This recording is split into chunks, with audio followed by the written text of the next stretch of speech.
alumni, Hall of Famers, our 2016 inductees, and their family and friends. Tonight we will induct 4 individuals in the Ackman Memorial Athletic Hall of Fame, which was founded back in 1995, honoring the most celebrated athletes of Concordia University, Wisconsin. Our list of inductees tonight include an all-around athlete in Don Becker. Played basketball, football, was part of the track and field teams from 1961 through 1965. That at our junior college, but also at Concordia Senior College in Fort Wayne. We will honor Bethany Hoeppner Irish, who was a 4-time All-Lake Michigan Conference honoree in women's soccer. She wrapped up her soccer career by helping lead the program to its first NCAA tournament appearance, that year scoring 16 goals, including 3 hat-trick performances. We will induct Adam Rohlinger, a 3-time All-Lake Michigan Conference honoree in baseball, including being named the Conference Player of the Year in 2006. He helped the baseball team make an improbable run back in 2004. They won the Lake Michigan Conference Tournament Championship, and that program also qualified for the first time ever to the NCAA tournament. As a team, our 6th team will be inducted into the Hall of Fame. It's the 2006 football squad. They went 10-0 during the course of the regular season, which included a very impressive Week 2 non-conference double overtime win at North Central. They were a top 25 team at the time, but that team in the regular season won on average by 24 points a game, as they were able to bring home the Illini Badger Football Conference Championship. They also earned the right to host an NCAA Division III playoff game. We will also honor Trey Cox. He was inducted into the Hall of Fame last year, but was unable to be with us in person.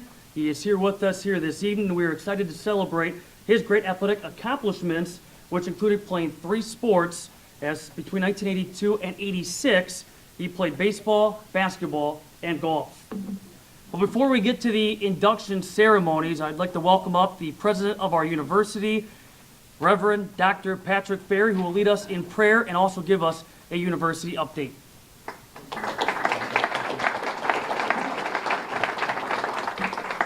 Well, thank you. Thank you very much, Matt, and appreciate your presence here as always, the famous and sometimes infamous Matt Menzel. But what a great blessing he's been to our athletic program. You know, there are a number of these occasions where I'm called upon to do 2 things. One of them is to pray and the other is to speak. And then sometimes I forget to pray. So we're going to pray first. Let's pray. Gracious God, what a glorious day, and a day to celebrate. And we celebrate all of the ways in which you bless us. Your goodness abounds. We thank you for this occasion, where we can look back with great joy and fondness at accomplishments of student athletes, and to remember the ways in which you use them and their gifts to glorify you and to also represent this university. We thank you for them. And not only for their accomplishments as student athletes, but more than that, Lord, the ways in which they continue to fulfill this university's mission, serving you, Lord Jesus, in the church and in the world. And we ask your continued blessing upon them and upon us all, that all we do to your glory for Jesus' sake. And so bless our time together in his name. Amen. So it's always such a wonderful opportunity to come to an event like this and to remember the great teams and the great performers, and to acknowledge those achievements of each of you who are being enshrined, inducted to our Hall of Fame today. You know, it's not a small thing to be put into any sort of Hall of Fame, and when you've accomplished what you have, and to be recognized by your alma mater in this way, well, I hope you think it's a meaningful tribute. We certainly are very proud of you and what you've done. This is my 20th, starting my 20th year as president at Concordia. It's hard to believe how fast time goes by, and my 26th year on campus. I know that makes me a novice compared to Val, but nevertheless, that's a long time to be here and to go to a lot of games and to watch performances. And I have to say that as I've observed through the years, Concordia has done very well. I mean, we've always been very competitive within our conference, and we've achieved a lot. And that's something that we take great pride in. It's good, it's important, it's useful. When I talk to our coaches, I emphasize to them that above all, of course, we want them to emphasize our mission, that we have to do that well. That's something that we would never compromise. But at the same time, I'd also like for all of the other teams in our conference to wonder, why is Concordia in this conference anyway? You know, there's such a juggernaut. They're always, and we don't always achieve that. I hope we always achieve this, but in any case, those of you who are being recognized today helped us in every way, and we want to commend you for that and congratulate you for that achievement. By way of update, you know, how many of you haven't been here for a while? How many of you haven't been here, let's say, in the last 2 or 3 years? Are there other folks like that? Well, maybe longer than that. So welcome back to campus. Things continue to change and we continue to grow. We've certainly been blessed by the Lord in so many ways in this campus, in our infrastructure, in our programmatic offering, and we're looking forward to many new things in the near future as well. Our up and coming addition to the campus is, we're still in the midst of a fundraising effort to build a new academic building, which would sort of mirror the School of Pharmacy that you saw when you came in. It would be the facility that would house our School of Business and also some of our healthcare programs. It might surprise you to know that Concordia's MBA program is the largest one in the state of Wisconsin, larger than UW's, larger than Marquette, larger than UWM. We have more students studying for the MBA here than others, and the business school is our largest school on campus now.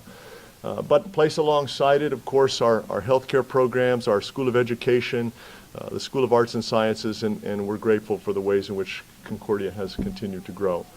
Some of you might know, too, that within the last few years, Concordia also expanded. We took over the responsibility for our sister school in Ann Arbor, Michigan. And so Concordia University now is one university with 2 residential campuses. We have the campus here and the campus there in Ann Arbor, which interestingly was voted the #1 college town in all of America by Forbes magazine. And that's directly attributable to Concordia.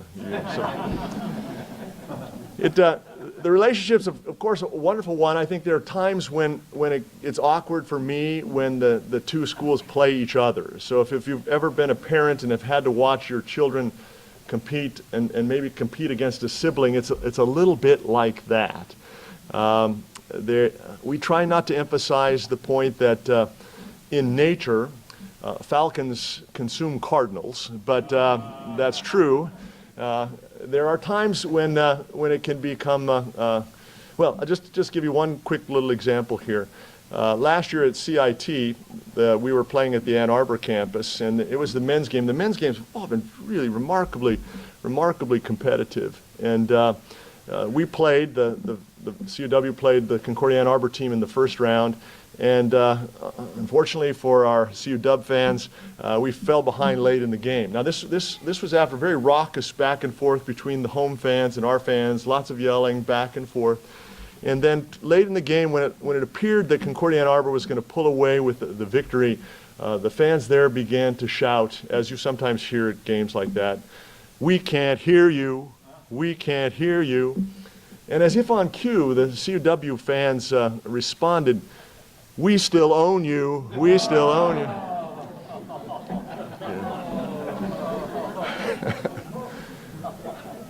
I don't know what to say. I didn't know what to say then either, but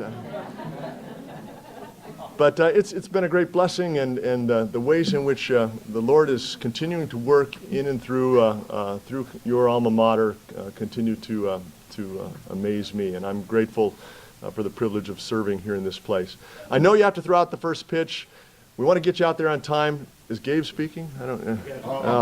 Okay. All right, I'm gonna finish then. I'm going to hand it off to our athletic director, Rob Barnhill, my great friend and colleague. Would you please welcome Rob?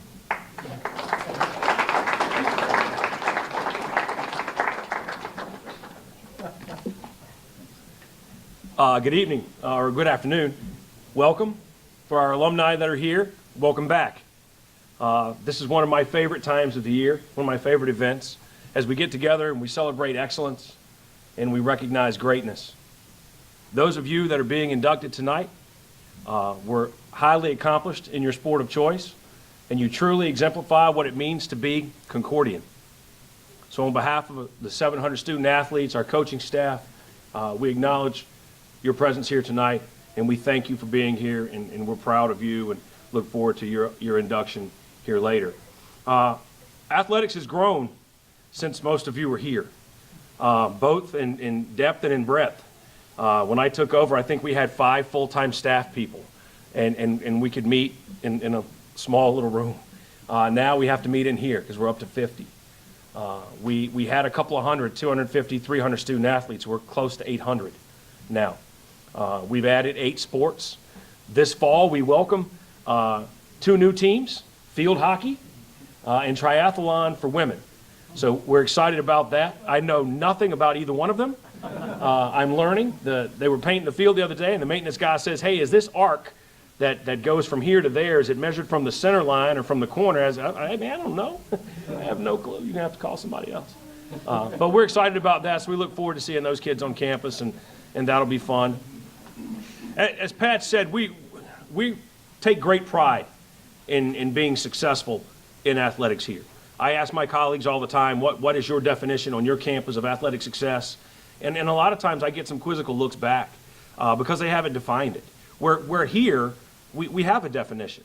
We're expected to be among the top 3 in each of our sports, in each of our conferences, year in and year out, competing for championships, winning some, and finding our way into national tournaments.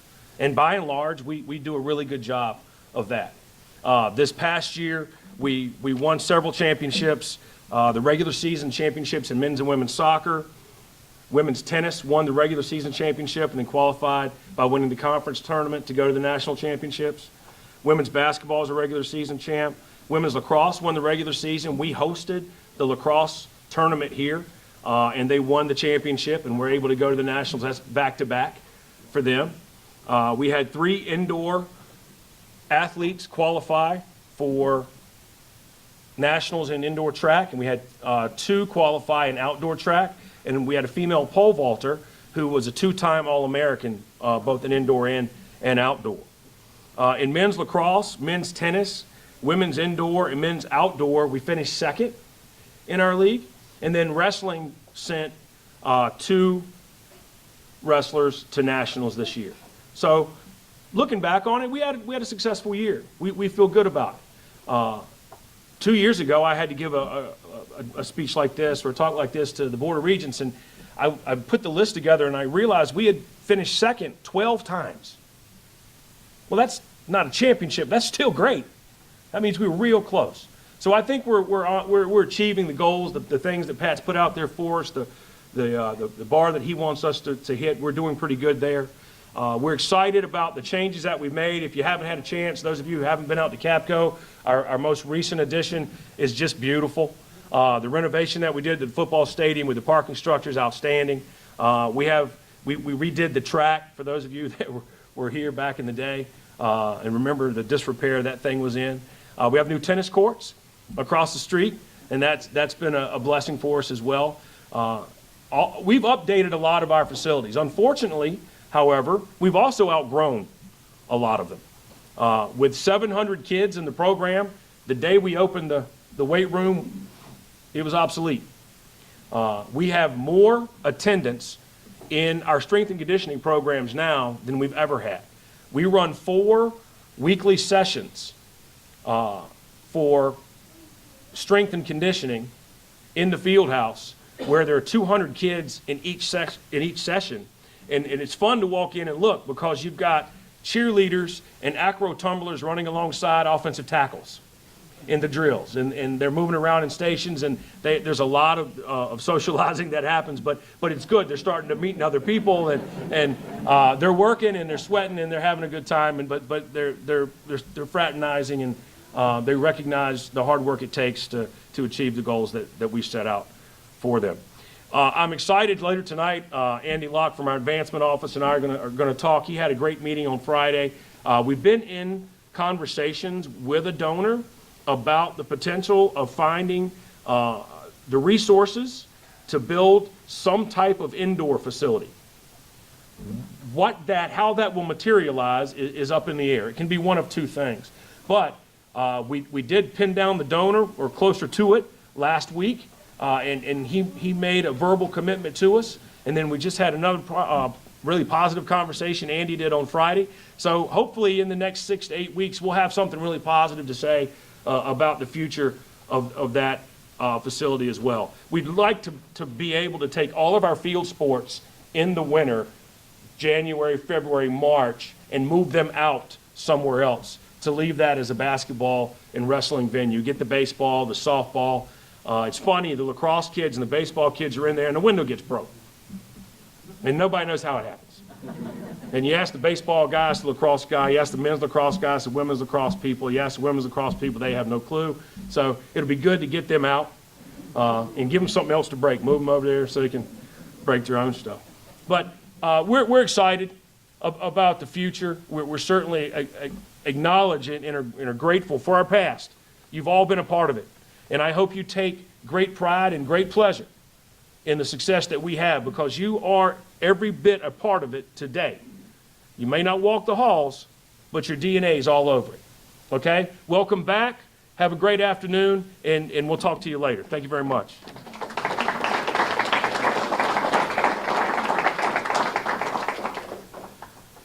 Before we get to the inductions, any current Hall of Fame members in attendance, could you please either stand up or raise your hand so we can acknowledge your presence here today?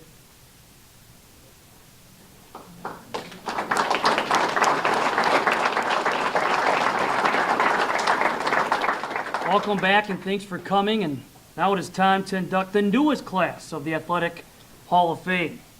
First up, Don Becker, being presented by Coach Chuck Finke, inducted into the Hall of Fame back in 1997, and Coach Paul Nauman, a 2001 Hall of Fame inductee.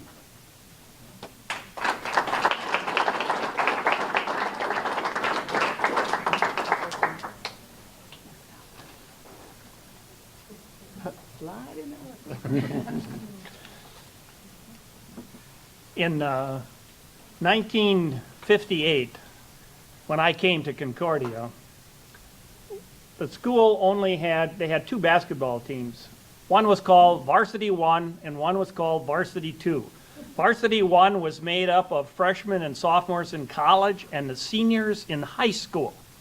They were playing against college kids. And in Varsity 2, they were the juniors, the sophomores, and the freshmen in high school. In that school year of 58-59, the school decided they were going to make a change, and they were going to actually have a separate high school, because they never even had their own graduation. And so they were going to be a separate entity, and the college was going to be a separate entity. And so in that first year of 59 to 60, we had our first high school varsity basketball team. Getting in there so late, we had a hard time getting games. We could only get 12 games onto the conference schedule. And Don Becker came into our school as a junior in high school and was a part of that team. Don was a really wonderful student athlete to work with. He was very laid back. The kids all loved him. But he had a classic jump shot. I mean, his elbow was in, his wrist is out, and his shot was always classic. And he could come popping out and shoot on the elbow and make some baskets for us. And so he was a valuable part for 2 years of getting our high school program off the ground. He went on after that. Paul's going to talk a minute about what he did for us in his college years. But then he went on and he played for 2 years at the senior college in Fort Wayne. And then he played down for Coach Peterson at the seminary in St. Louis. And Don he even talked about the fact that when he got out into the ministry and up in Idaho, he won 3 championships playing in the municipal basketball league up there. So he was very proud of that. But yet he's such a humble individual. I hadn't talked to Don for years. And we called him on the phone a couple of weeks ago when we were talking about this. And I said, Michelle called and she said, hey, there's somebody here I want you to talk to. And I said, "Hi, this is Coach Finke." And I hadn't talked to him for almost 50 years. I think, according to Ron, he thinks that I was deceased, I think. But he goes like, "Oh my goodness, a voice from the past." And he started talking, but then he said when it got to this award, he was so humbled by this and so characteristic for him. He immediately said, "When I think of people that are going into the Hall of Fame," and he started naming off a couple of ball players that played with him. And he said, "Those are the guys that should be in the Hall of Fame." I didn't want to tell him that neither one of those guys he mentioned were in the Hall of Fame. But he is, and he deserved to be there. Paul, tell him a little bit about what he did for you in college. Well, first of all, let me tell you that in those days, the athletic department was Chuck Finke and Paul Nauman. Everything was in our hands. We taught all the classes in physical education, and we coached everything that we could provide. Plus, we had a big intramural program. That's where the students all stayed on campus, so we provided them with activities. Now, Chuck and I, 59 till 68, when I moved out to a different school system, we had a terrific experience. I don't care how big the campus is, I don't care how many players you have or how many coaches you have, the sports still are the same. And let me tell you right now, Don Becker, I can still remember when I saw him, I got the letter sent to me, I live up in northern Wisconsin, and I saw Don Becker, and I just remember him as a quiet, good, solid player. But you got to remember, in those days in basketball, no three-point shots, no bonus shots. Everything was played basketball the old-fashioned way, and it was different, much different than it is now. I think it was the leading scorer. I think I was told that he was the leading scorer. I don't remember where the records are. I don't think Concordia kept those records. Maybe they have them here somewhere. But he was one of our better ball players over those years. I took over in '59 as the college basketball coach, the junior college, and our schedule consisted of junior colleges that we could find in the Milwaukee area and outside, but we played a number of four-year colleges too. And, you know, the disadvantage there would be tremendous in most cases, but we played them. It was just a basketball game. We did well, sometimes we won, and as the other gentleman said, sometimes you win, sometimes you lose, but if you put up a good performance, great. Anyway, Don Becker also, we started a football program. About 2 years after I got there, I was a football player in college and talked Chuck to talk to the athletic people on our school, in our school. Let's get football started for those boys. They need something. So we got football, and Don played football. We also had track, and we did not have a track at Concordia, if anyone remembers where that campus was. It was just a vacant lot that we practiced on. And Don was one of the track players there, and also football. No football field. We had to travel to a public park to practice. And so things were changed, quite a bit different. Just ironically, I was thinking here about, somebody mentioned Falcons versus, what's the team out in Ann Arbor? Cardinals. That Falcon, about 2 years after I was at Concordia, we were looking for a symbol. So I looked at the Atlanta Falcon symbol, and I brought it in. Chuck and I talked about it. We said, yeah, we can make that the Concordia Falcon. And so that's where the Falcon symbol came from. You know, it's like the Atlanta Hawk symbol. So anyway, things were so different, but athletes were the same. They wanted to play just like anything else, and you wanted to coach them. We put in a lot of time with these kids, but I'll never regret it. I'll never regret the background that I've got from Concordia. I can still remember old Dr. Stunkel, Prexy Stunkel, saying to us one time, "You're always constantly challenged," and that means everywhere you go. And in sports, it's constantly challenged. And that stuck with me all through my other coaching days and all through my other teaching days till I retired. And still right now, we're still constantly challenged in everything we do. So Ron Meyer, this is another story here. Up in northern Wisconsin, I'm in my church, our church one day. Our pastor's gone, but he's substituting. I don't know if you remember this. He looked over the church and he said, "I know your other pastor says hello to everybody by name, But I don't know anybody here except my old football coach back there, Paul Nauman. Remember that, Ron?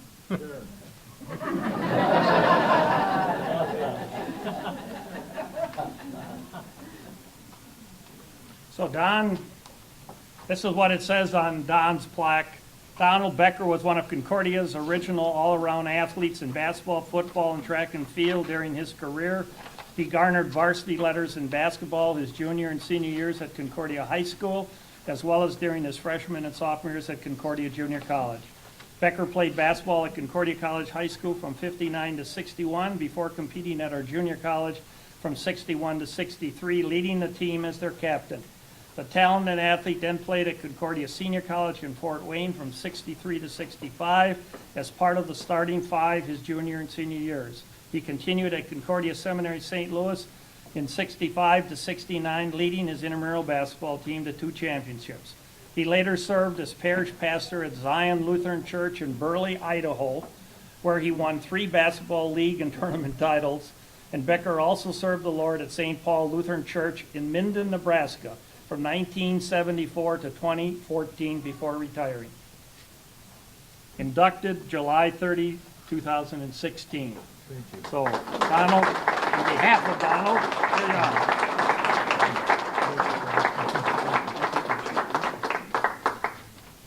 You guys stay here a second. I need somebody to hold this while I talk. Okay. There's 3 people in this room who personally, and maybe there's more, but I don't think so, personally knew that guy. Right? Yeah. You bet. Yeah. How about that? That tells you how long we've been around. I said to Don on the phone, Don, I am going to receive that award in your behalf. What do you want to say? Took him 5 days to figure out what he wanted to say, and now you hear it. Thank you. You can take that with you. Okay.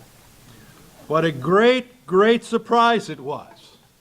What an incredible and humbling honor it is to be selected as a 2016 William C. Ackman Memorial Athletic Hall of Fame inductee. When I first set foot on the campus of the old Concordia High School and Junior College in the fall of 1959 to begin my junior year of high school, William Ackman was alive and well, serving as Dean of Students.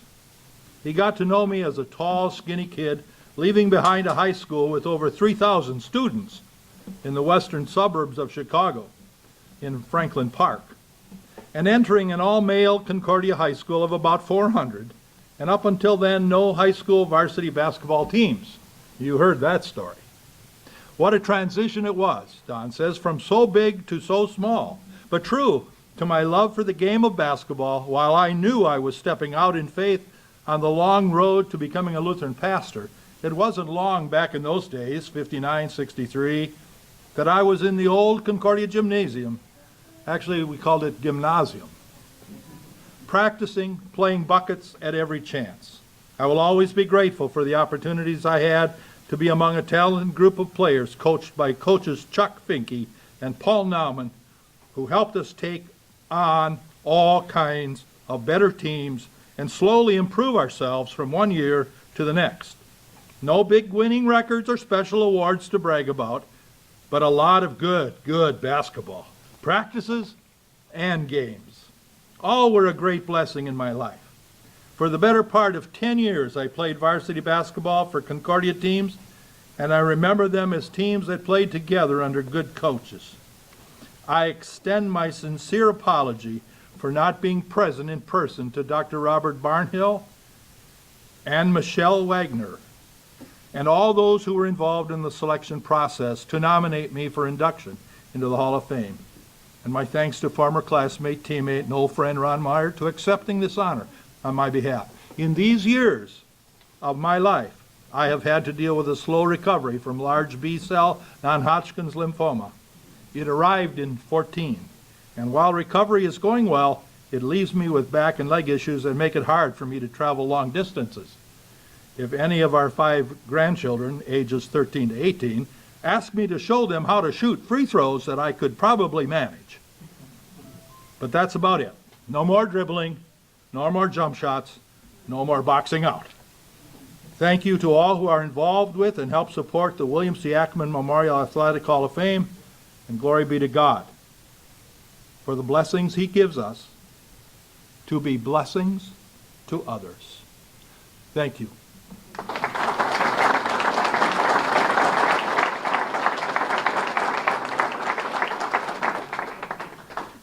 Our next inductee is Bethany Hoeppner Irish, who's being presented by current women's soccer head coach, 2002 Concordia grad, Ryan Middendorf, a 2013 Hall of Fame inductee.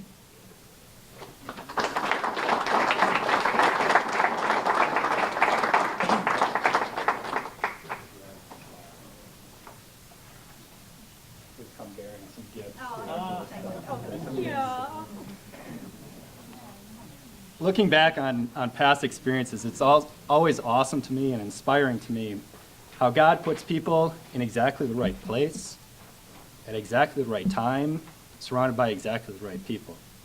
So I'm going to share some quotes from some of Bethany's teammates in just a few moments, but it's great to see Bethany's family here. Her dad I haven't seen in ages, so it was great to see him. Everything I've heard of Bethany since she's left, here's how tremendous of a mother she is. So it's great to see her kids. It's great for them to see her in a different light, in a different arena than mommy, right? We get to brag about her a little bit. So maybe they can think back and remember to some of these great things we're going to talk about here in a moment. Just to provide a little background, our women's soccer program began in 1994. At that time, when we first started, players were literally picked from the cafeteria to go out and play the games those days. And they won. They won a lot.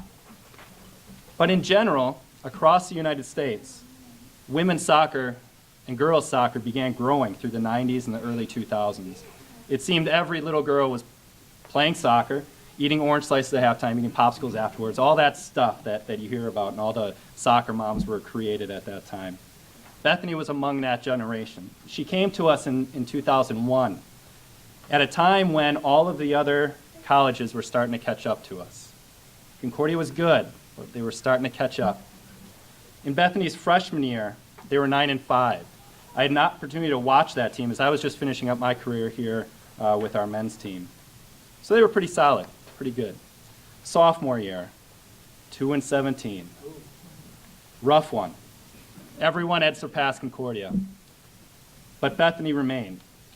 I also had the opportunity to watch this team quite a bit. I was the assistant coach for the men's team at the time. With any disappointing season comes all sorts of different emotions. Some stayed, some left. Bethany stayed. God placed her here to be a cornerstone of what was about to happen to the program. University hired a young, wet behind the ears, 23-year-old coach. There was a tremendous group of freshmen that just showed up somehow. Tara's here, she was in that group. There was an inspiring and tremendous group of leaders that joined our program out of nowhere. They were on campus and they just decided to play, and what a blessing to have them join the group as well. As a young team overall, we needed Bethany to show us the way. We needed Bethany to lean on. I watched her constantly, how she interacted with her teammates, how they leaned on her, and how important she was to all of her teammates. All of these years later, I've coached the team since. I've never been more impressed with a player. She was obviously an extraordinarily talented player, and that's displayed through everything you can read about in the little write-up. But she's also all the other little things that make her the impactful player that she was. Her junior year, the nation's largest turnaround, 12-10. Her senior year, arguably the most successful and best team that we've had here in the young women's soccer program's history, 14-6-1, undefeated in conference play, conference championship, conference tournament championship, and a national qualification to the NCAA tournament. All in a 2-year window. And all of it was because of Bethany. I've watched her coach every single women's soccer player here since 1998, so I missed 4 years in there. But there's never been a more impactful and important player to our program's history. Now for the quotes. These weren't prompted in any way. All that I did was just messaged a few of Bethany's teammates and said, tell me something about Bethany. So there's zero prompting to this, but you'll see a common theme throughout. Within 10 minutes, I had all of these responses. And again, that's how important she was to these players. Sarah Sturm. I remember Bethany as fast as lightning, someone you could count on and off the field, a spectacular leader, and she had the kindest heart. Josie Ozarumba. Bethany was consistent and a true team player. Anna White. Bethany was the epitome of hard work. Whenever I saw her going hard, it pushed me to go harder too. She was kind and accepting of everyone. A great leader and fun too. I remember her great smile and laugh. Kristen Rowe. She was a reliable teammate both on and off the field. She always showed great strength and passion for the game of soccer. Daria Klotz. She was always kind and friendly, a great captain. Bethany Grass, our assistant coach at the time. My favorite motivational quote is called "Hold the Rope." I think Bethany was the one who held the rope. She's a great leader, teammate, friend, inspirational, had a ton of integrity, and never left her teammates go unthanked for their roles. Tara Palmrider. Bethany always demonstrated her faith and values through her words and actions. She was always easy to talk to and friendly, even to underclassmen. She didn't make me stand up and sing for the freshman initiation song during training camp, and I was extremely thankful for that. Not that we did any initiation or anything back then. Easy there. Amanda Sepinen.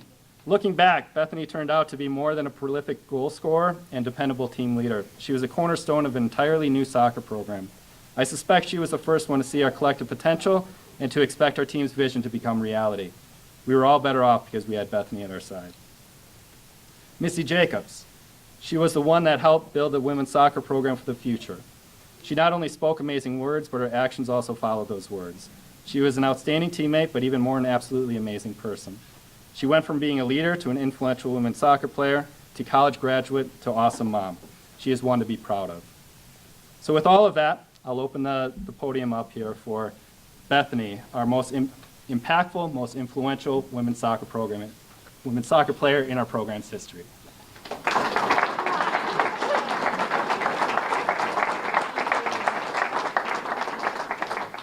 I don't know how I'm supposed to talk after that, but I just want to thank you guys all for coming out today. I just know it's a beautiful summer day, and I just am so thankful for all the family and friends that are here today. I will be fast because I'm a quick speaker and I have 4 kids, so they know that it's be short.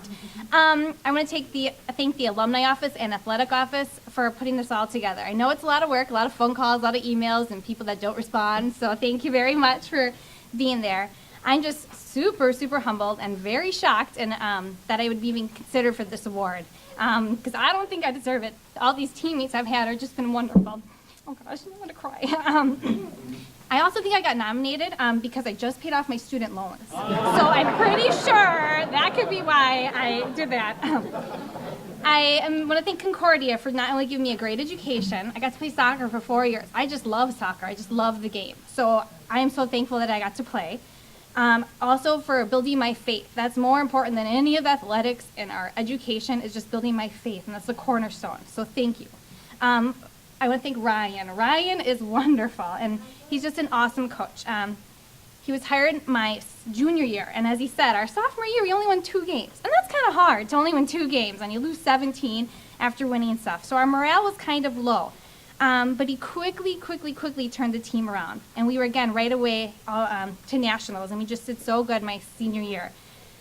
Part of the reason I think we were so good, the turnaround, is he was quite good looking, you know, and you're 19, 20 years old. So we were like, we got to work hard for him. But he's also just a wonderful coach and overall great guy. So we were, truth comes out. No, but that's why the turnaround. No, he was so good and was great with the young women. And thank you, Ryan. You are so good and you're just phenomenal what you've done with the program here. It is so awesome to see women and women's soccer. I'm thankful for all the teammates that came. Tara, I can't wait to see you up here in a couple years. You are just wonderful. There you are. Tara, thank you for coming. I want to thank my family, especially Carl and Judy. They are just the strongest support system you could ever imagine. And they get to almost every single soccer game, far and away, and traveled, and we're always there, even when I could be crabby, especially after sophomore year. So I want to thank my brothers, Seth, Aaron, and Nathan. It's great to have brothers. I didn't have any sisters, but I have 2, almost 3 amazing, 4, I have another 5 amazing sister-in-laws that 4 are here today, though. So thank you for always pushing me and my brothers and coming to so many games. And Nathan, thank you for being the ball boy for so many years. We appreciate you. And finally, thank you to my husband, Chris. We met here at Concordia, and he survived a lot of soccer games, especially the sophomore year. I'm surprised you stuck around, but you were just wonderful, and you gave me 4 amazing blessings in Kaylee, Brady, Kate, and Brenna, and I'm just so thankful for you and for being the most amazing husband and best friend. So thank you again. Thanks again to everyone for coming, and I'm just very honored and very humbled. So thank you, thank you, thank you, and go Falcons! So.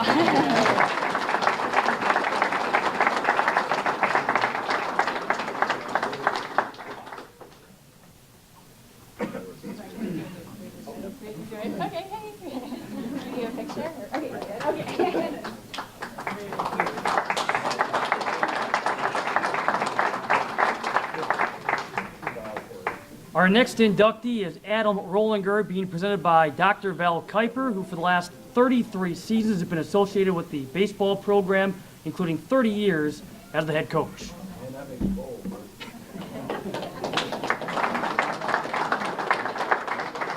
Too many comments from the peanut gallery here, okay. Adam, it's good to see you here. Kelly, it's even better to see you here. I still remember her, you know, you're going to see Capco Park in a little bit. I want you to imagine Concordia baseball without Capco Park. And seeing you and your family, all of you, I remember sitting and freezing on the hills and stuff like that. A couple fires might have been going in the barrels out there as well, too. And occasionally you might have even seen me start a fire or two on that field as well, too. But nah, we would never do that. But again, Adam comes from a tremendous family. You see his family wherever you go, and whenever Adam was around his family, I'm sure they still come to your games and things like that. His Uncle Willie in the back as well, too, is everywhere. If you go to West Bend, the name of Willie Miller is known all over the place over there, and it's just a tremendous family in that regards and stuff. Adam was part of, as Matt said before, the 2014 here that went to the NCAA tournament.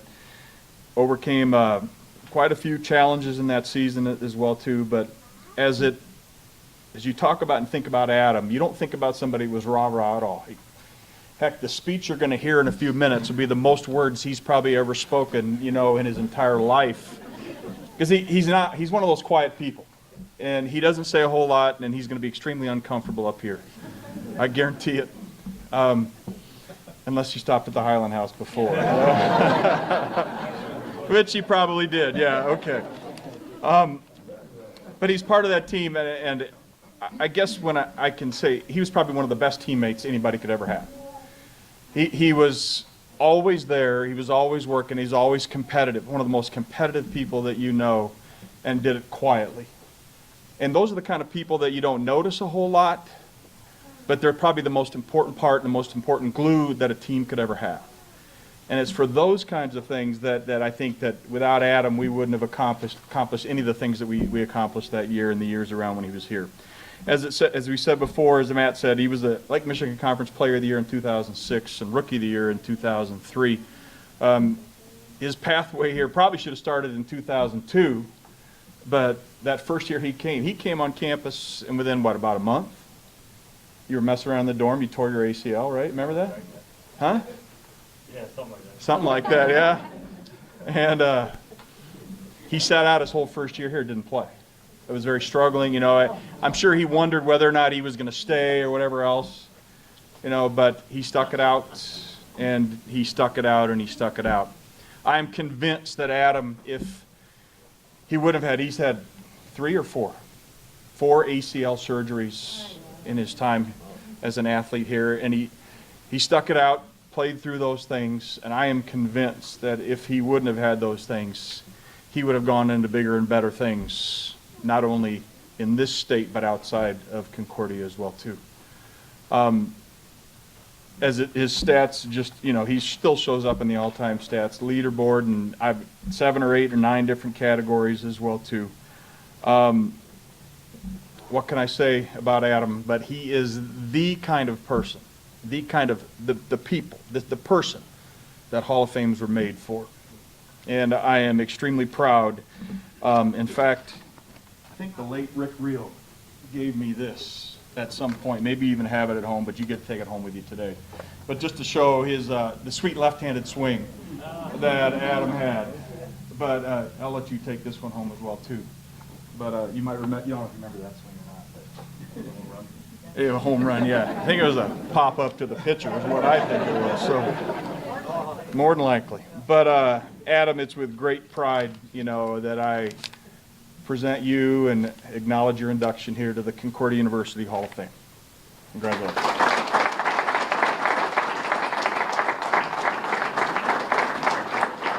Stand up here when you do this, okay?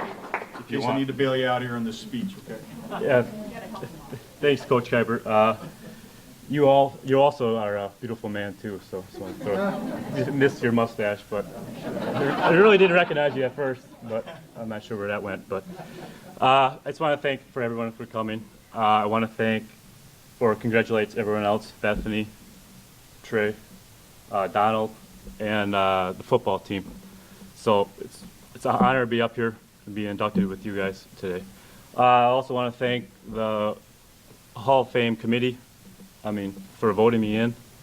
Like I said, I didn't think I would ever be inducted in a Hall of Fame here. I knew I wasn't that good, but Kuiper, pushed me every day, so I want to thank him for that.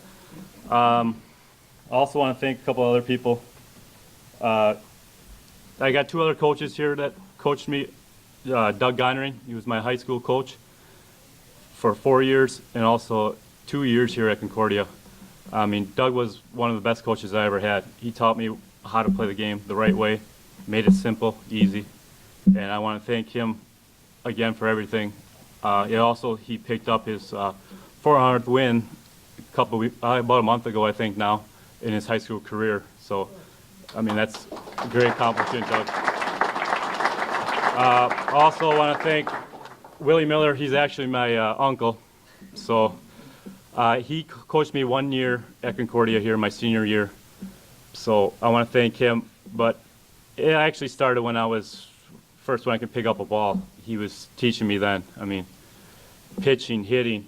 We used to play in our grandma's front yard off the brick wall too. Put a strike zone on the brick wall with a chalk. And he would, I don't know if you guys know about the movie Major League, but he was in it. He's the Duke. He's the one who threw at his son at the old father-son game, and he's the one that Jake guy pointed a home run for him, and he actually laid down the bunt, and he threw at the guy. So every time he pitched against us, we would point like we were going to hit a home run, and he kind of went okay, and he would throw it right underneath the chin. So he kind of taught us, stay in there, be tough, and everything like that. So, and finally, I want to thank my teammates. There's a couple here today. Andy Steffen, Billy Bynum, Andy Becker. Thank you for everything. Obviously, without teammates, none of the stats would happen.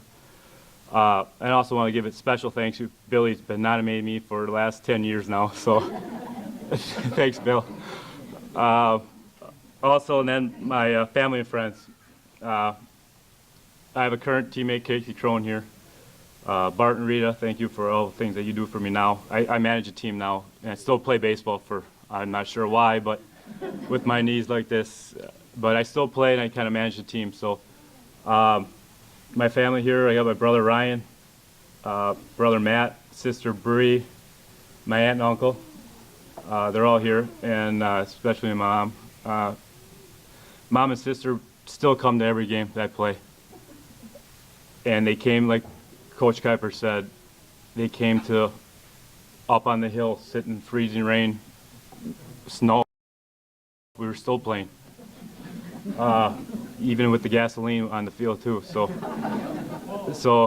I want to thank you guys for everything and for the love and support that you still give me today and the courage for I can still play. So thank you again for everybody for coming, and that's about it. All right, thank you.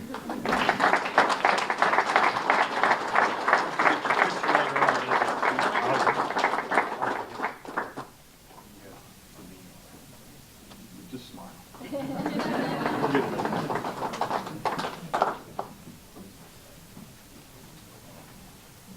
Next, we induct the 2006 football team, and presenting the football team will be the Director of Athletics, Dr. Rob Barnhill, who was the offensive coordinator of that 2006 squad.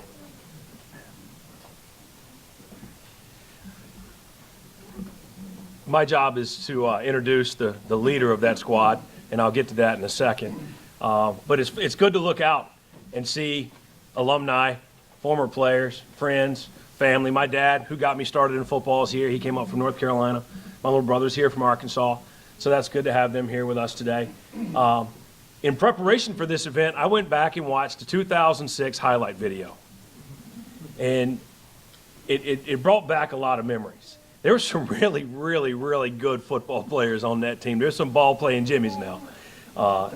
We had some dudes, and too many to name, right? Too many to name because you'd leave somebody out. But I was just marveled at it this morning at how great these kids were, both as young men, but as football players. And you know, I was fortunate enough to coach college football over 20 years, and I coached here for 9 years. And in that time, we went 70-20, and we won 4 championships, and we went to the national playoffs 3 times, and all of those were great.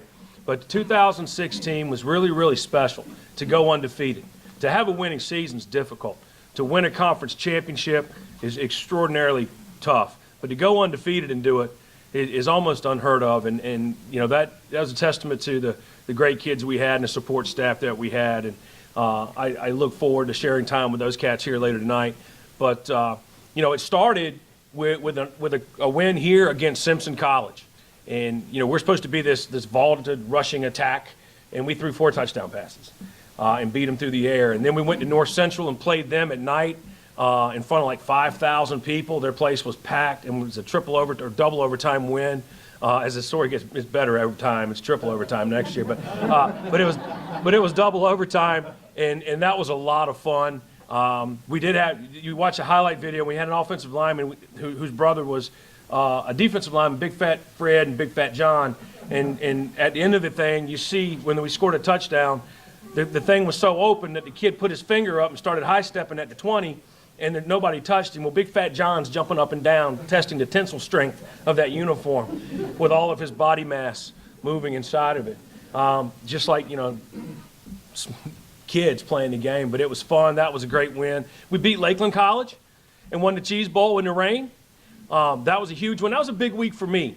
And I think probably my wife should be included in this induction because that week we were expecting our second son. He was to be born on the Thursday, Friday, Saturday of the Lakeland game. And so in consultation with the doctor, we decided, she decided, that we would go ahead and have her induced on Monday as to not have any contradictions or conflictions with the football game. So all of you mothers in here, I'm sure you would do the exact same thing, right, if you were in my shoes. But the doctor said, hey, he's fully cooked. We can go ahead and do this. So we did it on Monday. We did it on a Monday because we don't practice on Monday. And she'll tell you the story. She had the baby. They gave it to her, and 45 minutes later, I was back over here for Monday afternoon meetings. But we won the game. So the kid got to go to a victory party in his own basement at a week old. That was great. So she should, kudos to her, right, for making that decision. Thank you, Ron. I saw one of the faculty members stop me in the hallway and said, now, do you have a stand-in? I said, well, her mama's going to be here. If anything happens, it'll be all right. This is before we decided to do the inducement. If anything happens, her mother will take care of it. Her mother's going to call the football plays? I'm like, no, I'm going to do that. But if anything happens in the birthing room, her mom will be there to take care of it. But we avoided all that by doing the other thing. And then we beat Greenville College out here late in the season. I think that was an overtime game too. And it was great to watch the highlight video because we threw a touchdown pass in that corner late in the fourth quarter, and kids are jumping up and down. And on the video, I don't know if you remember this, Pat, you're jumping up and down in the middle of them. So he's on the field jumping up and down because we won late in the game, and that was awesome. And then we beat Benedictine here at the end to seal the thing. And our punter, I forgot that was a game. He kicked the ball 95 yards. You know, they'd take 20 off of the stats, but I mean, he kicked it from here to there.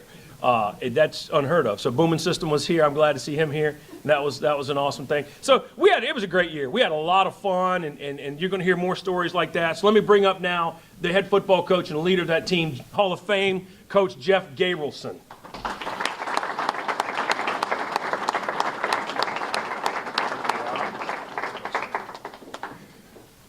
Well, see, Rob and I don't have any meetings anymore, because if we did, I would have told him, don't say what you just said, because that's what I was going to say. So I have this all prepared, and he's going, when he started going up every game, and I go, I left you 5. not the good 5. Well, first of all, I want to say congratulations to all the other inductees here. It's such a honor to be inducted into a Hall of Fame. I had the opportunity where I'm at now of starting a Hall of Fame at the high school level, and the gratitude and how much they were invested in the school that you guys were in here during your time. It goes on forever. You bring your kids back to look at the plaques. You do all those things. It's such a special honor. So again, congratulations to all the people here that were inducted. Our 2016, I'm not quite sure how this was supposed to go, because a lot of the guys thought they weren't supposed to come to this. And I'm texting them all, are you going to be there? You're going to be? No, we're going to be the one in the fall. I go, well, I'm talking at the one now. I go, well, I had all stuff, everyone's got a story. I was going to make fun of most of them, but anyway, we have they had a great football program here, and part of that was because of all the players and the coaches. You don't do it by yourself.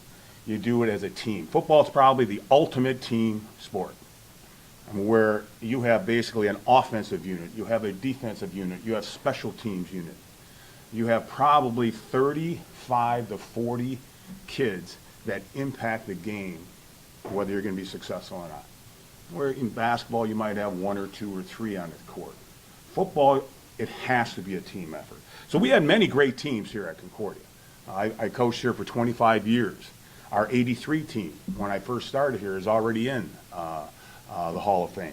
Our 88, 89, and 90 teams were all one-loss or undefeated teams. From 2002 to 2007, Rob, we probably could have picked which one of those teams might have been the best team. They were all great teams. Some just achieved a little bit more than others. All right, so a lot of great teams. But this 2016, it was kind of special. We may have had more impactful players on some of the other teams, but this was just the best team. There was just no weaknesses. And it was just such a great opportunity to coach a group of kids like that, and even more fun to watch how they went through the season. Rob stole my thunder with it was quadruple overtime. It was North Central. They weren't the top 25 team, Matt. They were rated number 1 in the country at that time. But it was so funny, because we ran a crisscross, counter crisscross. And our running back, Mike Simons, he was still 20 yards from the end zone. And had his hand, well, we're on the sideline. Well, that only means one thing. There's no one in front of him. And it was probably one of the biggest celebrations we ever had, because again, they played in a very strong conference, one that sometimes is overrated. But that one, they were a great football team. And we took it to them. Actually, I think we were up 17-0 at half. I mean, and we had a chance, I believe, Kasim Duran missed a potential pick 6 right at the end of the first half. So we really could have put it on them. But then they, like any good team, they came back, and it came down to the end. What I'd like to do here, I think I talked to everyone and warned them. I'd like every assistant coach that was on the team to come up, and all the players to please come up here to the front, because this is a team award. All the players, please come on up, and the coaches.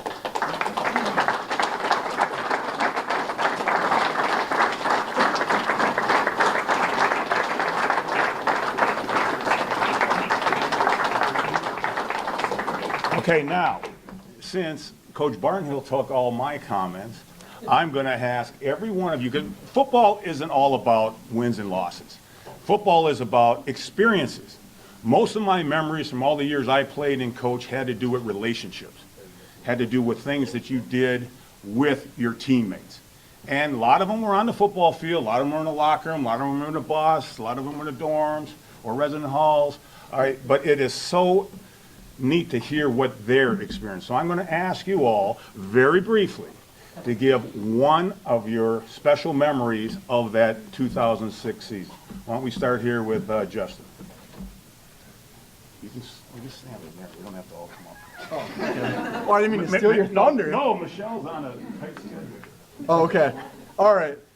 Well, I guess the one thing that comes to mind is the Greenville game. You know, it was a double overtime game, but you know, before it got to that point, late in the fourth quarter, I think our offense had fumbled in the red zone, and you know, I was gonna say, like, you know, our offense was amazing. They were fantastic. They had really great athletes, but I think our defense was indomitable. But I think that's really a testament to Coach Gabe, because I don't think we were as great athletes, and you know, I'm an example of that.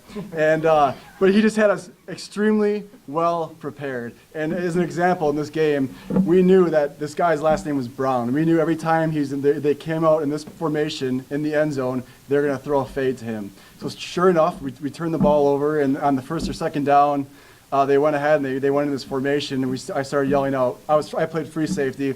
I started yelling out, Brown, Brown, Brown, which means we go to a cover 2.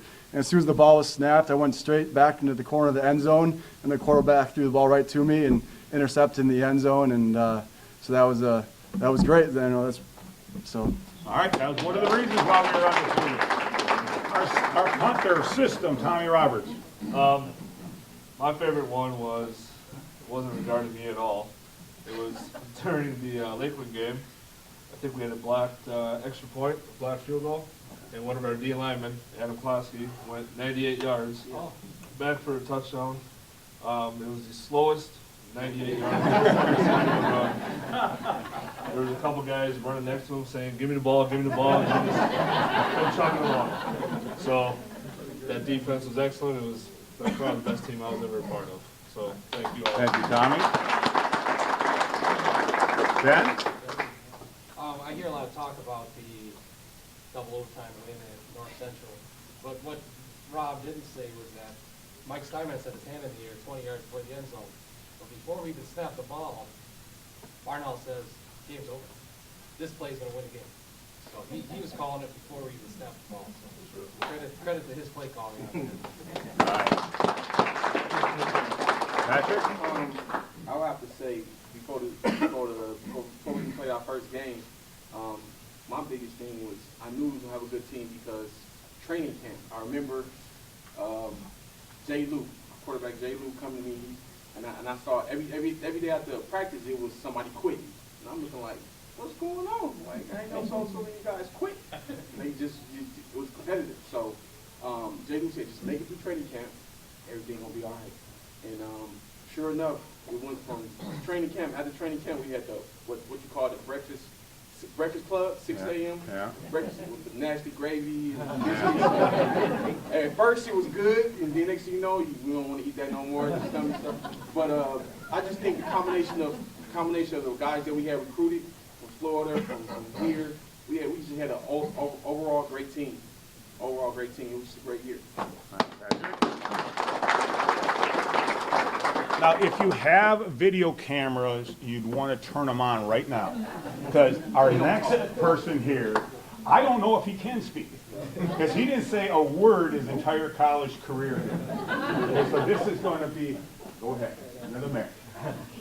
I remember the time we played a top 25 team, and there was a time in the game where we ran run play after run play after run play. And then we scored a touchdown. And I think that game set the tone for the whole season because from that we had confidence we had the confidence to win a championship. All right. Patrick? Well, we already heard about the 90 or the 81-yard punt from Tom, and I remember we were standing on the sidelines when you come off the field, and we were in offensive group, and I think Coach Barnhill was hollering at us because we were punting, of course. And all of a sudden it was like a cannon had gone off, and we were all like, did somebody shoot a gun or something? And we saw the ball was just, and it was like we were from down here, and it just kept going. So it was amazing. 95 yards. All right. And now, Coach Jacoby, what do you have a memory of that season? I guess the one game that stands out to me every talks about North Central, because again, they're in a conference that at times is overrated, but very tough conference. A lot of people talking about we shouldn't have been on the same field with them. We're not in the same class with them. We were leading at halftime, I think it was, and they started a comeback. One of the things that I still tell people all the time, everybody complains about the referees. They had a phantom catch that allowed them to continue a drive that tied up the ball game. The guys on the sidelines goes like this to reach, and that ball swats off his hands like he's a soccer goalie. Just boom. Their entire stands, their entire sidelines goes, oh, because it's like a third down play. Referee comes, run up the sidelines, signals catch. And we're like, no, we're going crazy on the sidelines. They gathered together and huddled up and said, okay, they're going to straighten it out. They left a little break and said, catch. People in their stands, their fans even went, wow, that was bad. But I think it's a testament to the team that we had, because you face something like that, a lot of people are going to hang their heads, teams are going to fold. We didn't. I think it just fired our guys up a little bit. And again, with the play calling, I think we had a great game and finished up strong. Thank you, Coach. Coach Jeff Walker. I want to talk about a little bit about the teamwork that I saw from these guys, and it didn't happen on game day, this story that I'm going to tell, but how much this all meant to them this year. For some reason that fall, it rained, and it rained, and it rained, and it wouldn't stop. And we had 2 home games to finish off the conference season, to be undefeated, get in the playoffs, and we were questioning if we're going to have an opportunity to play 2 home games, because our field was saturated. It was getting bad. So what we did as a staff is we went down to Menards and we bought all the tarps we could. The biggest tarps we could find, we bought them all. And after every practice, we went up and these guys went up there and they laid out all those tarps, 100 yards of that field, so that we could play and have a chance to win a conference championship at home those last 2 weeks. That's what teamwork these guys showed. John Bunyan. I was an offensive line coach for that season, and I remember the memory that stands out to me the most is that I had taken over a very veteran offensive line that were used to being able to be comfortable in doing their way of things. And I didn't think that they accepted me as well as the new guy coming in. And I truly did try to push them hard to be better as individuals, and they kind of revolted a little bit right in the beginning of the season. And my memory is, and this is no lie, is we're about to take pictures right here on this field, and I'm contemplating not coaching that year. And I remember talking with Rob and talking with Gabe about, this group is not really too accepting of me right now. And Rob and Gabe had a nice, firm talk with the guys and started to become a little bit more accepting of me. And it truly turned out to be a special season. Those guys were not only a veteran group, but they were really exceptionally talented and did work hard for me for the rest of the season. It paid off. But like Rob said, that was some special guys, not just on the offensive line, but talent up and down in terms of both sides of the ball. And one of the greatest memories that I've had as a coach, now that I'm coaching high school football at the fourth, but my time here at Concordia was truly special. You good? Yeah. Well, again, as you can see, football, like I said, was the ultimate team game, and a lot of effort by a lot of people go into not only winning a game, but going undefeated in the season. So again, thank you to Concordia for putting these guys in the Hall of Fame. Hope you can all come back in the fall. I guess they're going to do it again over homecoming, and we'll even have more people represented. But again, as coaches, we love you.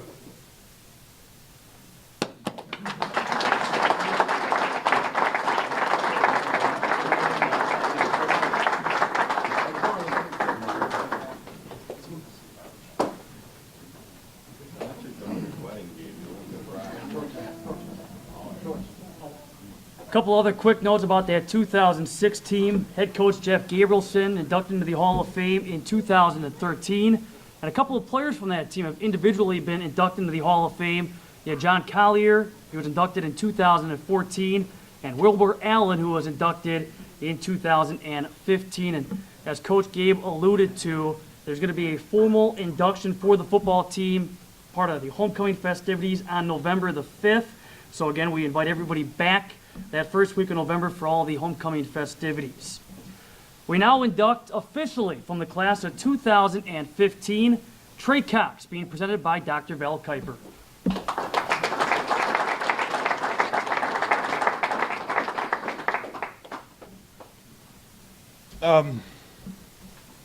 Man, 1982, fall of 1982. From the little town, Shelbyville, Illinois, came Trey Cox coming up there. And he, you know, it was my second year of coaching here, and it was down at the old campus before we even came out here. And it was the last year that Concordia was downtown, and he moved up after his freshman year. But Trey Cox was somebody that you know, I have a picture, but we didn't have cameras back then, Trey, so I'm sorry. I was going to do that. But the mic after you, just remember. Yeah, I know you do.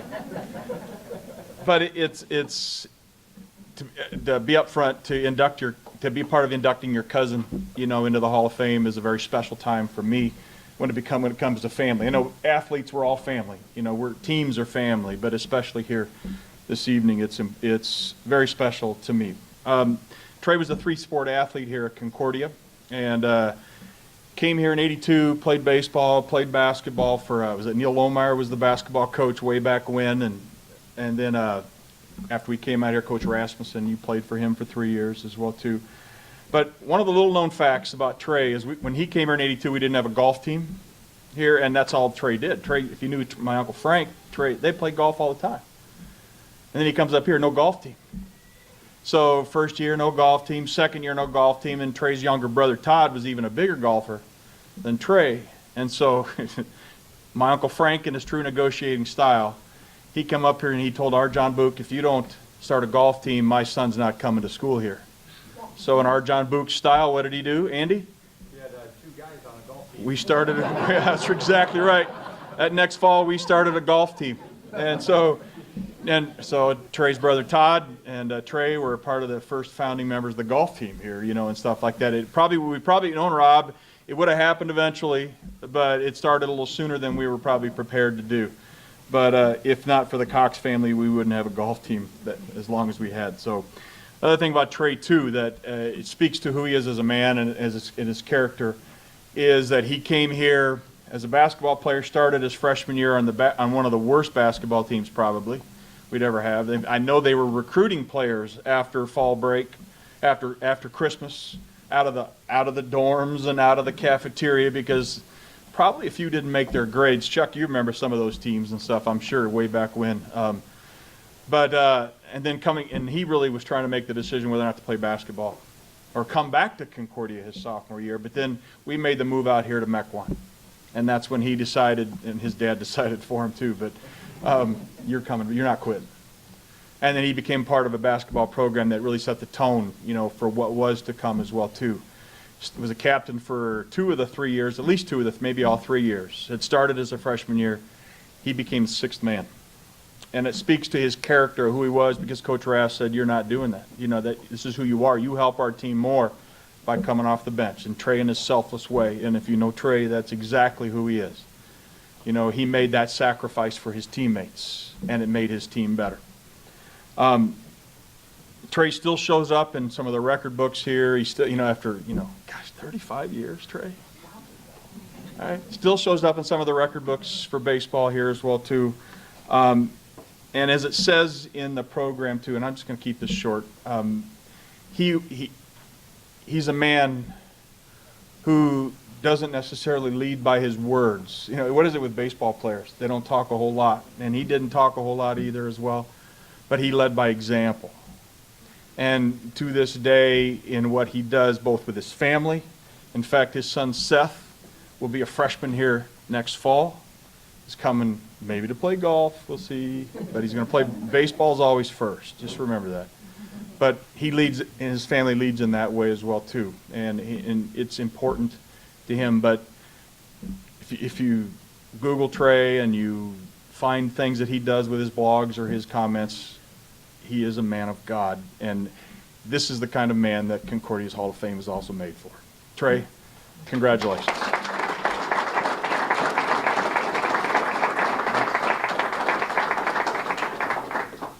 Well, I wanted to thank two people. First of all, Val, for one. In his usual fashion, he didn't tell me that I was going to speak. I just thought I was going to stand up here, get a plaque, and sit down. So thanks a lot for that. Secondly, I'd like to thank, is it Adam? Right. Adam, you blew it, man. I've been trying to tell my son, I'm from Arizona now, okay? So I'm trying to tell my son, who's thinking about playing baseball, about how wonderful the field is, and you're telling him about snow and ice and all that stuff. He may have to change his mind and go play in Arizona or something. But. And then that brings up stories about lighting the field on fire to get the water off so he can play. But anyhow, I just want to share something we haven't talked a lot about, and that's about academics here. I got my bachelor's degree here in secondary education mathematics. I have to thank my father-in-law for telling me to come back for my master's degree. I wasn't interested. I was coaching 3 sports. I was a high school math teacher. Who has time to get their master's degree, right? He's like, you need to have that. So I went back. I wanted to back up Charlie Duff over here. He was my supervising teacher at Grafton High School, and I still to this day, I teach math. I'm in my 31st year this fall. And I mentor a lot of what I do a lot of what I do in the classroom, mentored off after his leadership. I got my PhD at ASU, a school of 70,000, and I went to Concordia, right? And I felt like I was way more prepared for my academic studies for a doctorate degree than any of my classmates because of this. So I think you need to realize as parents and having kids maybe come here that this academic environment is second to none. The professors care about you as a person. They're willing to spend extra time with you. It's just a great environment. We're here about athletics. I did play 3 sports. Actually, the only reason I'm here is because of sports. I wanted to stay near my hometown in Central Illinois, but my father, in his wisdom, he's with Jesus now, but he said, I don't want you to stay around home. I want you to go far away. You get that, Andy? I don't get that. But he was like, you need to go find out what the world's like. I grew up in a town of 3,000. Every single person in the community was white. I didn't know what it was like to reach out to other cultures. It was really wise for him to send me here. But I came for sports. That's why I came.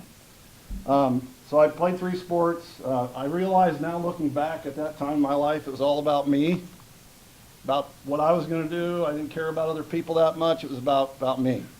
But through Concordia and the coaches, Wayne Rasmussen and Dr. Kuiper over here, I saw what it was like to not be a John 3:16. Do you know what a John 3:16 fan is in the end zone? Yeah. Old enough, the rainbow wig, right? Where you have to change who you are as a person. I didn't want any of that. But when I saw men like this around campus, I just thought, hey, you don't have to change who you are to become a Christian. So like, I want to be like Wayne Rasmussen. I want to be like Dr. Kuiper. I want to be like Charlie Duff. That was the biggest thing to me about coming here was my spiritual growth. Along those lines, I'm in my sophomore year at Foundations of Education class, his class. So I'm in my cousin's class, right? And this beautiful girl walks in, and I'm scoping the chicks, right? I'm like, I'm going to sit behind her, right? So I sit behind her. I start flirting with her. He's rolling his eyes in the front of the classroom like, what are you doing to me, man? I have to call you out in front of everybody. She ends up being my wife. Sitting right over here is Janelle. So I'm very thankful to the college for that. So I would like to say that I bleed blue for Concordia.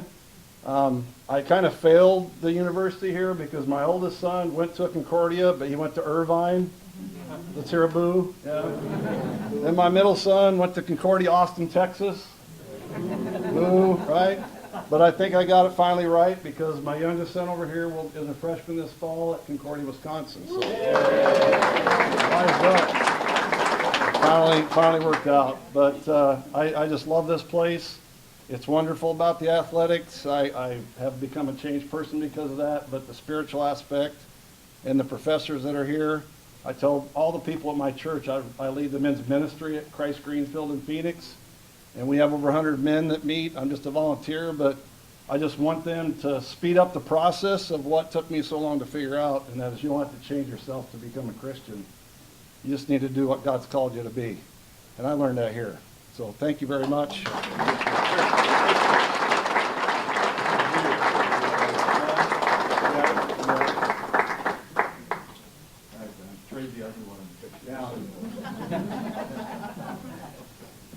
Well, once again, I want to congratulate all the Hall of Fame inductees and welcome officially into the William C. Ackman Memorial Athletic Hall of Fame.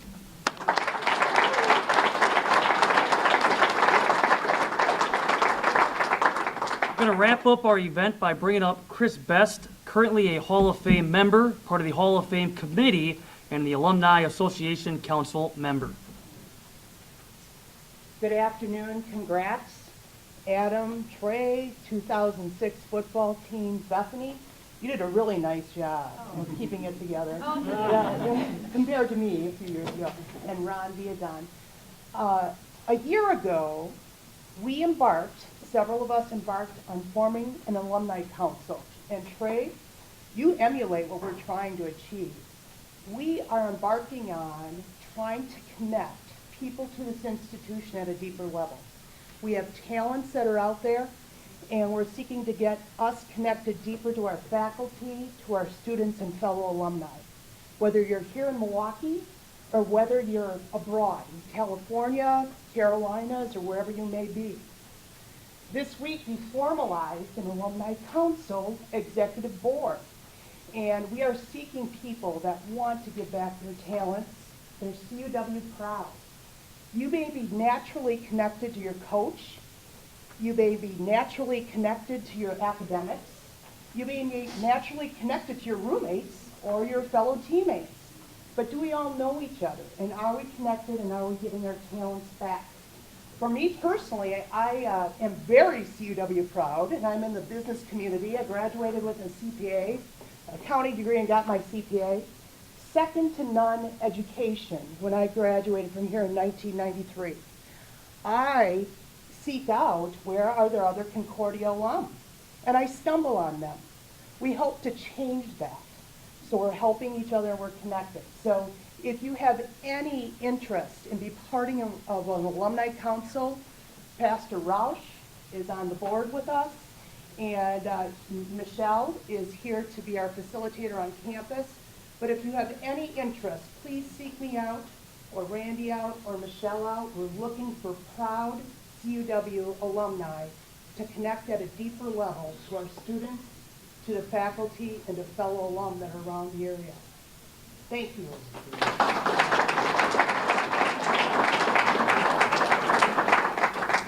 Before we say so long to this portion of the night, let's say thank you to a couple of people that helped put this night together, and it begins with Michelle Wagner, the Director of Alumni and Parent Relations. Of course, we have Dr. Rob Barnhill, the Director of Athletics. Steve Showers in the back, he's the Director of Athletic Communications. And the Hall of Fame Committee, who again helped put all this night together for you guys.